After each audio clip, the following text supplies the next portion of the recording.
సింహరాశి. ఈ రాశి వారికి అంతా వ్యతిరేకమేనండి.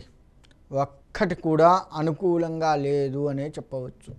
అప్పులు చేయవలసి వస్తుంది, అనారోగ్యాలు వెంటాడుతూ ఉంటాయి, రుణానికి సంబంధించి ఇబ్బందులు బాగా, అంటే అప్పు గతంలో తీసుకున్నట్లయితే వాళ్ళు తీర్చమని వెంటపడటము, కొత్త అప్పులు చేయవలసి పాత అప్పులు తీర్చడము, ఇలా చేస్తూ మనకి ఎక్కడా కూడా ఈ రాశి వారికి అనుకూలంగా లేదు అని చెప్పవచ్చు.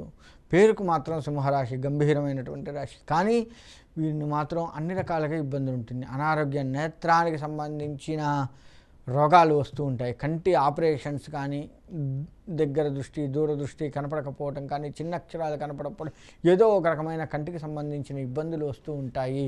అంతేకాకుండా తలనొప్పులు వస్తూ ఉంటాయి. అంటే శిరోభారము అంటారు, తలకాయ నొప్పి వస్తుంది, మధ్యాహ్నం జెండుబాం రాసుకుంటూ ఉంటాం, అటువంటి ఇబ్బందులు వస్తూ ఉంటాయి.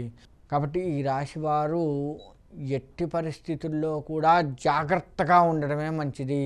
ఎక్కడా కూడా ఇటు వ్యాపారస్తులకు కావచ్చు, రాజకీయం కావచ్చు, ఉద్యోగాలు చేసేవారు కావచ్చు, తర్వాత చదువుకునేవారు కావచ్చు, ఏ చేతి వృత్తి వారు కావచ్చు, ఏ రంగంలో అయినా ఉండండి, వీరికి ఇబ్బందులు ఉన్నాయి. తల్లి వైపు ఏదైనా సూతకము, అంటే తల్లి సంబంధించినటువంటి వారు ఎవరో చనిపోయారో అనే వార్తలు కూడా కొంత వినపడే ఆస్కారం కనపడుతూ ఉంది.